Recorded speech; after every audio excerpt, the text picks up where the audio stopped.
Y es un privilegio esta mañana recibir al futuro secretario de Economía, Marcelo Ebrard Casaubon, que nos acompaña pues para reflexionar juntos sobre los desafíos económicos que va a enfrentar el país a partir de este año y hasta el 2030, en la próxima administración.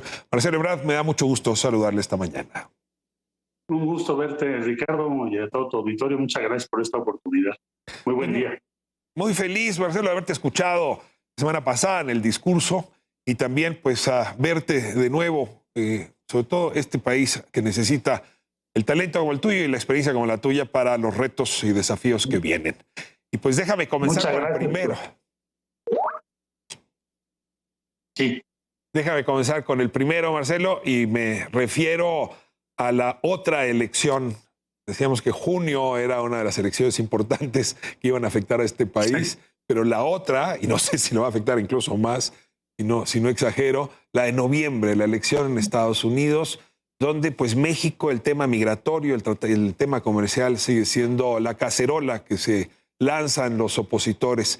Y te pregunto si ves algún riesgo de aquí a noviembre, luego hablamos de lo que podría pasar después de noviembre, pero cómo sobrevolar sin mayor problema de aquí a la elección nacional allá en Estados Unidos. Pues yo creo que de aquí al mes de noviembre el punto medular de interés tanto para el gobierno del presidente Biden como para el equipo del presidente Trump o expresidente Trump está en torno a migración, Ricardo. Ese va a ser el punto crítico. Viste que anunciaron unas medidas hace poco en donde el gobierno de Estados Unidos regresaría o repatriaría a un número importante de migrantes si se rebasa cierto número en promedio, es lo que anunció el gobierno de los Estados Unidos. Esto con la idea de que la frontera sur no se les convierta en un problema mayor con miras a la elección. Valdría la pena ir a recordar lo que ocurrió en 2018, que se tuvo una caravana justo cuando íbamos a entrar al gobierno, no sé si te recuerdas de aquello, que incluso intentaron entrar a los Estados Unidos por Tijuana. Bueno, ese es un tema de aquí a cuidar de aquí a noviembre, a las elecciones. Y después yo diría que sí, vaya, ¿qué podríamos hacer? Tenemos que prepararnos para cualquiera de las dos opciones, sea que tengas una reelección en Estados Unidos o que el expresidente Trump logre ganar las elecciones. Esto todavía no está claro. De manera que, ¿qué habría como puntos en común? En ambos casos, gane quien gane, vas a tener en el tema comercial pues como un consenso más proteccionista, eso habrá que cuidarlo, un consenso más proteccionista de lo que tuvimos en el 2018 y ni se diga respecto a años anteriores. Es decir, Estados Unidos, hoy las élites de Estados Unidos y sus empresas perciben que las empresas chinas y el desempeño económico y tecnológico de China son un riesgo real, no solo para la economía de datos, sino ya también en el campo de la manufactura estratégica, como puede ser la industria automotriz. Entonces eso hace que tengas un punto de vista muy proteccionista en ambos equipos. En el caso de... Déjame te pregunto, sí, alrededor de los dos temas, ¿no? Por un lado el migratorio y otro lado el comercial, sí. ¿Dónde crees que desde Washington se va a ubicar la frontera de Norteamérica? Porque si la frontera de Norteamérica es el río Bravo, pues nos va a ir de un cierto modo. Pero si la frontera de Norteamérica es el Suchiate, se apuntan las cosas en otra dirección. Bueno, creo que esta colocación de la frontera es la que viene definiendo nuestras posiciones bilaterales. ¿Cómo estás viendo justamente esa definición en el tiempo que viene? Pues mira, yo creo que lo que ellos están pensando esencialmente es que qué medidas quieren tomar o necesitan tomar para que no tengas un flujo tan grande en la frontera sur que les genera un impacto político mayúsculo. Entonces yo lo que anticiparía es que seguramente el gobierno de Trump, en caso de que él ganara, iría a replantear el tercer país seguro, que en esencia consiste en firmar un tratado entre México y Estados Unidos para que todas las personas que lleguen por la frontera sur hacia Estados Unidos, que crucen la frontera México-Estados Unidos, permanezcan en México. Esto te llevaría más o menos a que tuvieras en México 1,5 millones de personas, más o menos, cada año, esperando hacer su trámite. Por eso México no lo ha aceptado. Esto me lo planteó el presidente Trump en su oficina y en muchas y diversas reuniones, porque sería la solución ideal para ellos que México no acepte. En el caso del presidente Biden, les encantaría también tener el tercer país seguro, pero saben que no es factible políticamente y México no lo aceptaría. Entonces, vamos a tener que estar en una negociación permanente en materia migratoria, en donde ya se volvió un tema, diría yo, pues de los 4 o 3 temas primordiales en los Estados Unidos. Y México va a tener que estar navegando en esas aguas como lo hicimos los últimos 6 años o en los próximos 6 años. Más difícil sería, pienso yo, con el presidente Trump si él gana las elecciones, porque para él es the top priority y tiene unas políticas muy duras sobre eso. Seguramente ya viste las entrevistas recientes de Miller, que es su asesor en esa materia, hablando de deportaciones masivas, una serie de cosas muy impresionantes que se estén planteando en Estados Unidos en un proceso electoral. En resumen, lo que vamos a ver es un énfasis en los Estados Unidos, sea con el tercer país seguro o con otras medidas, para reducir y controlar el flujo que proviene del sur de su frontera. Marcelo, antes de pasar déjame, en esta misma hebra, supongo que habrás leído el texto de Mike Pompeo de este fin de semana, sí, donde habla de la radicalización de izquierda en México, y sí veo, pues, en fin, una serie de adjetivos hacia la cuarta transformación, en fin, los cambios que México sigue profundizando, y a ti tocó hablar con este señor, y te pregunto si en efecto esos riesgos que él advierte van a ser argumentos de campaña, o Pompeo ya no está cerca de la construcción del discurso de Donald Trump. Bueno, Mike es un buen hombre, tuvimos una buena relación. Yo vi su artículo francamente muy exagerado, demasiados adjetivos, el análisis muy limitado. Seguramente es la versión que tiene un sector y por lo tanto hay que hablar con ellos y hay que discutir esa narrativa. Esos son otros de los temas que tendremos que hacer. La narrativa mexicana tiene que estar cada vez más presente en Estados Unidos, como pasó ahora con las armas. Ya viste que esta semana se presenta una iniciativa de ley en Estados Unidos por los senadores. Eso lo encabeza Ben Corbin, que es un senador de Maryland, en el sentido de que el flujo de armas hacia México y América Latina es una de las causas principales de la violencia y la fuerza del narcotráfico. Bueno, esa narrativa que hoy se va a convertir, esta semana, en una iniciativa de ley, es una narrativa que México ha estado impulsando con la demanda respecto a armas y transacciones. O sea, tiene sentido, es un tema muy importante la persuasión y colocación de temas de México. Entonces, volviendo a lo de Mike.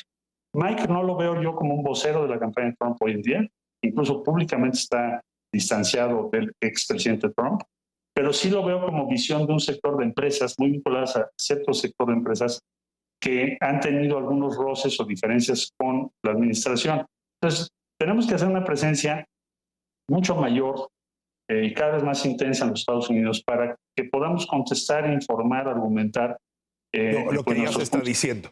Ahora, en esta misma lógica parece que estoy entrevistando a la canciller y lo cierto es que muchas de las tareas de economía van a tener que ver con el exterior, ¿no? Esto explica en buena medida tu nombramiento, Marcelo. Ahora, si te parece, demos paso a la otra serie de temas que también te convocan como encargado de la política interior en temas económicos. Y déjame colocarlo muy de cerca, el balón. El asunto de la relocalización, de nearshoring, va a implicar, pues, corregir una serie de políticas o mejorar una serie de políticas, pues, para que haya agua, para que haya luz, para que haya transporte e infraestructura, justamente para que esa localización se dé y sobre todo seguridad. Te rogaría también ahí una reflexión sobre cómo estás viendo tu encomienda para el asunto interno, el asunto doméstico en materia económica. Sí, cómo no. Mira, primero te diría que en materia de trabajo conjunto con relaciones exteriores, el nombramiento de Juan Ramón de la Fuente es una muy buena noticia. Trabajamos juntos, yo siendo canciller, él nuestro embajador de mi Consejo de Seguridad. Es una garantía, vamos a ser un muy buen equipo y no tengo duda de que va a tener un gran resultado y éxito. Entonces vamos a trabajar muy bien, porque no siempre ha sido fácil trabajar economía y relaciones exteriores. Pero bueno, en este caso vamos a ser un solo equipo. Respecto al interior, pues lo que tenemos que hacer, en pocas palabras, que planteó la doctora recientemente con el Consejo Coordinador Empresarial, es poner a funcionar una política de desarrollo industrial que mucho tiempo se archivó. Muy recientemente se empezó a activar un corredor interoceánico, todo lo que se ha hecho en el sureste. Es decir, en pocas palabras, la mayor parte de los países del mundo, incluidos Estados Unidos, están recuperando sus políticas de desarrollo industrial y a México le toca hacer lo mismo. Esos son los polos de desarrollo, esos son las inversiones que habrá para facilitar la instalación de empresas, pero también la defensa de los intereses de las empresas mexicanas y de nuestra capacidad de innovación. Entonces, eso es lo que vamos a hacer, Ricardo, y es una agenda. Recuerdo, creo que fue Herminio Blanco, y si me confundo, me corregirás, quien decía que en México la política industrial la hacía el mercado. Podemos decir que se acabó esa premisa. Ahora no la va a hacer solo el mercado. Toda esa generación, pues sus ideas, ahora estamos viviendo otro mundo. Lo que estamos viviendo es un mundo mucho más proteccionista, como ya lo dije, y la política de desarrollo industrial hoy por hoy pues, es prioritaria en todos los países. Bueno, ve el resultado de China con toda la industria automotriz y la electromovilidad, es resultado de una política industrial. Claro. Los últimos 20 años. Marcelo, voy con el último tema, que es quizá de los más delicados, sobre todo en los próximos meses, probablemente del mes de septiembre, para ponerlo claramente, va a tener México que ofrecer certidumbre jurídica. Y si deja de decirlo certidumbre a secas, bueno, la ida de los, digamos, de los certificadores de Estados Unidos al aguacate en Michoacán, pues es por falta de certidumbre, por inseguridad. Pero ahora la reforma judicial, pues tiene nerviosos a más de uno, justamente porque habría una modificación con respecto a las condiciones de certidumbre conocidas para los inversionistas nacionales e internacionales actualmente. Te escuchaba la semana pasada decir, la reforma judicial va tal cual se presentó en febrero, no habrá cambio. Quería preguntarte si esa es tu opinión y si esto puede poner en riesgo la sensación de certidumbre jurídica que necesitan los mercados para funcionar un poco en la dirección en la que estamos hablando. Sí, fíjate que la semana pasada tuve una muy buena conversación con fondos de Nueva York a raíz del nombramiento. Y uno de los puntos que me consultaban, más que la reforma judicial en sí misma, porque ellos, por un lado, entienden el proceso de elección de jueces. Me dijeron inclusive en la reunión, es que en 4 estados de la Unión Americana, estoy hablando de los jueces de esfera estatal, pero los eligen en prácticamente todos los estados, casi todos. Hay unos que no, pero la mayoría sí. Entonces, pero hay 4 estados donde incluso la elección es partidista. Pero bueno, entonces no les llama tanto la atención el tema de que haya elecciones porque están hasta el punto de acuerdo, sino las preguntas eran más técnicas. Era, bueno, ustedes va a haber un cuerpo dedicado a seleccionar quiénes van a participar en función de su mérito. Puede ser que haya jueces que sean ratificados o no. En fin, preguntas muy sensatas que tenemos nosotros que aclarar en estas próximas semanas. Pero ese es el foco de interés. Incluso me comentó uno de ellos algo también muy interesante, que es el proceso de ratificación en Japón. Cuando nombran un ministro de la Corte, en la siguiente elección general que haya, en un régimen parlamentario, pero en la siguiente elección general, tú votas, te anexan una boleta y tú votas por ratificar o no ese nombramiento. Entonces, el proceso de elección o ratificación en sí mismo no les preocupa tanto cuanto las particularidades de cómo va a ser el proceso para garantizar la neutralidad de los jueces. Ya les aclaré que no estamos pensando en hacer una lista de partidista, porque eso sería un error. Yo al menos no estaría de acuerdo y no creo que sea la idea. Lo que es la idea es que haya un proceso electivo. Entonces, creo que en las próximas semanas va a ser muy importante esa definición Ahora de qué hace. Te pido tu opinión porque vi esta declaración, tú decías, no se va a modificar la propuesta presentada en febrero por el presidente López Obrador, ni siquiera considerando la que se hizo en campaña en los Diálogos por México, elaborada por Arturo Saldívar. Y eso sí genera inquietud porque en esa propuesta, pues quienes nombrarían en realidad a los jueces serían el presidente, el Senado, la Cámara de Diputados, pues las 3 están colonizados hoy por Morena y aliados. Es difícil asumir que no se va a colonizar el Poder Judicial en la misma dirección.